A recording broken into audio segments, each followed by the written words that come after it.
حضرت محدث ابن جوزی نے لکھا ہے کہ حضرت حبیب اجمی ایک بزرگ تھے، ان کے پاس ایک شخص اکثر آتا تھا، بڑا مالدار تھا، ایک ہی بیٹی تھی، وہ بھی ٹانگوں سے معذور تھی۔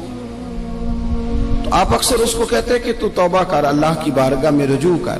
ایک وقت ایسا آتا ہے کہ پھر انسان کا جب کوئی اپنا نہیں رہتا پھر اسے مصلی یاد آتا ہے، لیکن اگر مصلی کی عادت بچپن سے پڑ جائے نا تو پھر ذرا آسان ہوتا ہے اللہ سے دل لگانا۔ وہ اکثر آپ اس کو کہتے کہ ٹھیک ہو جائے کہ تو بیٹی ہے، وہ بھی بیچاری معذور ہے، تو کہاں دولت لے جائے۔ آج کرتا ہوں، ہم تاریخیں دیتے رہتے ہیں نا اللہ تعالیٰ کو معاذ اللہ کہ رمضان سے میں نے نیک ہو جانا ہے، عمرہ کر کے آؤں گا تو پھر میں پکا نمازی ہوں۔ خدا کے بندو، کس نے تجھے بتایا کہ رمضان تک تو زندہ رہے گا؟ کس نے خبر کی کہ عمرہ کرنے تک تو بچے گا؟ حضرت حبیب اجمی اس کو کہتے تو کہتا بڑی جلدی ٹھیک ہو جاؤں گا۔ ایک دن سویرے سویرے توبہ کرنے آ گیا۔ آپ نے فرمایا کیا ہوا؟ تو کہنے لگا حضرت جی کل ایک 15 سال کا نوجوان ملا ہے اور مجھے توبہ کرا گیا۔ مزہ ہی اس عمر میں اللہ اللہ کرنے کا، نبی کریم سے محبت بھی کرنی ہو تو یہی عمر ہے۔ عشق لگا سی کھیڈاں کھیڈ دی نوں تے پھر مینوں کھیڈاں بھول گئیاں، کجل پایا سی میں یار دے ویکھنے نوں، پھر او دی یاد وچ روندیاں ہی ڈول گئیاں۔ حیدر شاہ اس گلی کدے نہ رول پر ہن تے رول گئیاں۔ جن لوگوں نے ابو جہل کو قتل کیا تھا ان کی عمر بھی 15 سال تھی۔ ہم تو بڑے ہی نہیں نہ ہوتے، ساری زندگی نہ ہمیں کو بڑا ہونے دیتا ہے، ہم بڑے ہی نہیں ہوتے، یہی تو عمر ہے کچھ کر گزرنے کی۔ 15 سال کا نوجوان توبہ کرا گیا تو حضرت حبیب اجمی کہنے لگے وہ کیسے؟ کہنے لگا حضرت جی میں کل منڈی گیا تھا، مجھے کچھ سامان خریدنا تھا، تو بغداد کے بازار سے میں نے مچھلی خرید لی 10 کلو، باقی بھی سامان تب خود لے جا نہیں سکتا تھا۔ تو مزدور آپ کو پتہ ہے بیچارے آج بھی سڑکوں پہ بیٹھے ہیں، تو مزدور بیٹھے تھے تو ان میں ایک نوجوان 14-15 سال کا، چہرے پہ بڑی روشنی۔ میں نے اس کو کہا بیٹے مزدوری کرو گے؟ کہنے لگا حضور مزدوری بھی کرتا ہوں، پڑھائی بھی کرتا ہوں، اور جو اللہ کو منظور ہو اس کی عبادت بھی کرتا ہوں۔ میں نے اسے کہا کہ یہ میرا سامان ہے فلان جگہ پہنچانا، کیا لوگے؟ کہنے لگا 3 دینار مزدوری۔ سودا طے ہو گیا، اس نے سامان اٹھا لیا۔ کہتے ہیں رستے میں ظہر کا وقت ہو گیا، کہنے لگا چچا اگر اجازت ہو تو نماز پڑھ دوں۔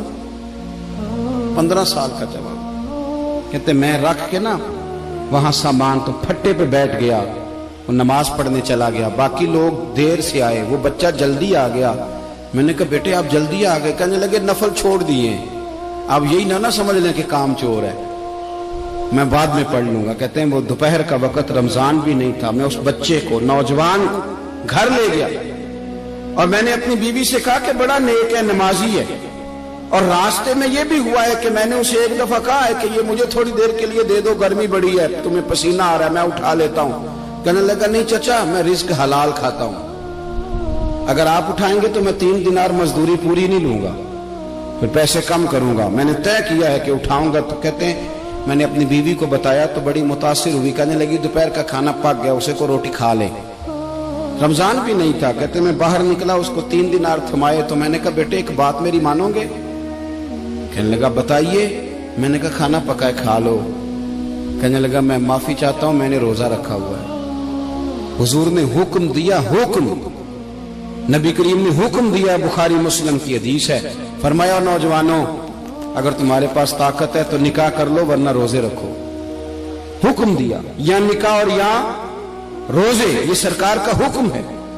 بھائی نفلی روزہ نفس کی قوتوں کو کچلتا ہے، انسان میں نورانیت اور روحانیت لاتا ہے۔ کہتے وہ کہنے لگا میں نے روزہ رکھا ہے، میں اور متاثر ہو گیا۔ میں نے کہا اب کیا کرو گے؟ کہیں اور جانا ہے؟ کہنے لگا نہیں، میں جس دن 3 دینار کما لیتا ہوں پھر میں مزید لالچ نہیں کرتا، باقی وقت یا قرآن مجید پڑھتا رہتا ہوں یا نبی پاک پہ درود شریف پڑھتا رہتا ہوں۔ آپ بتائیں؟ تو میں نے کہا کہ افطار میرے ساتھ کر لو۔ کہتے ہیں میں اسے مسجد چھوڑ آیا اور خود میں لوٹ آیا، افطار کے بعد میں اسے لایا، کھانا کھلایا، عشاء پڑھی، اس کا گھر دور تھا، میں نے ڈرائنگ روم کھول دیا، بیٹھک کھول دی، وہیں وہ سو گیا۔ میری 20 سال کی معذور بچی کبھی چل نہیں سکتی تھی، کوئی طبیب کوئی حکیم میں نے چھوڑا نہیں تھا جس کو دکھایا نہ ہو، ایک ہی بیٹی وہ بھی معذور پیدائشی۔ اس کے کمرے میں گئے، میاں بیوی اسے کھانا کھلا اور بتایا بیٹے ایک نوجوان ہے، بڑا نیک ہے ہمارے گھر میں، آج بڑا پرہیزگار۔ پتہ ہے حضور نے کیا فرمایا؟ نبی کریم فرماتے ہیں جب نوجوان اٹھ کے تہجد پڑھتا ہے نا، نوجوان تو اللہ فرشتوں کے سامنے اس نوجوان پر فخر فرماتا ہے.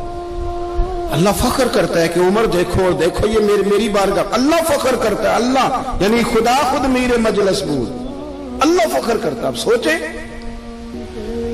تو ہم نے اپنی بیٹی کو بتایا کہ نوجوان اور بڑا نیک ہے, تو کہتے ہیں وہ کھانا کھلا کے ہم واپس آ گئے. آدھی رات کا وقت ہوا تو دروازے پہ دستک ہوئی. بچی اپنے کمرے میں سو رہی تھی, ہم اپنے کمرے میں, وہ بیٹھک میں. گھبرا کے اٹھے کہ اس وقت کون ہے دروازے پہ؟ تو بیٹی کہنے لگی ابا دروازہ تو کھولنا. کہتے ہیں دروازہ کھولا تو 20 سال ہو گئے تھے بیٹی کو, کبھی اس نے چل کے نہیں دکھایا تھا, کبھی دوڑ کے ادھر جاتی کبھی ادھر آتی. کہتی الحمدللہ اللہ نے میری ٹانگیں ٹھیک کر دی. ہم دونوں رونے لگے, اے اللہ تو کتنا کریم ہے, کیسے ہوا بیٹے سارا کچھ؟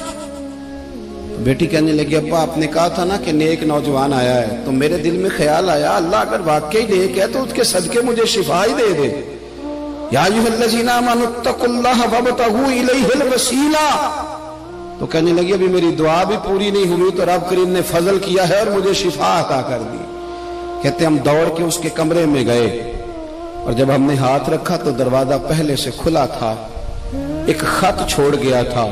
آج کل کے پیر کی کرامت ہوتی تو فیس بک پہ دے دیتا, باقیوں کو بھی ذرا پتہ چلے.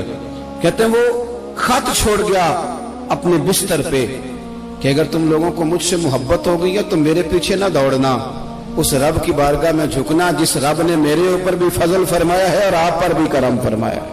میرے نوجوان دوستو, یہ جو بچپنا ہمیں لوگ کہتے ہیں نا ابھی بچے ہو, ابھی جب آپ بالغ ہو گئے تو نماز فرض ہو گئی, سچ بولنا ضروری ہو گیا, رزق حلال کھانا ضروری ہو گیا, شریعت ساری کی ساری لاگو ہو. ایک تو درگزر سے کام لیں, دوسرا اپنی زندگی کے اندر خواہشات کو چھوڑیں. سادہ کھانا تو ویسے انسان کو تندرست رکھتا ہے. یہ جو چکر ہم نے ڈالا ہوا ہے نا مرضیاں کرنے کا, اب موٹر سائیکل بالکل اچھی بھلی ہوتی ہے پر سفارش یہ ہے کہ ماڈل پرانا ہو گیا ہے, تو یہ تو کمزور لوگوں کی علامت.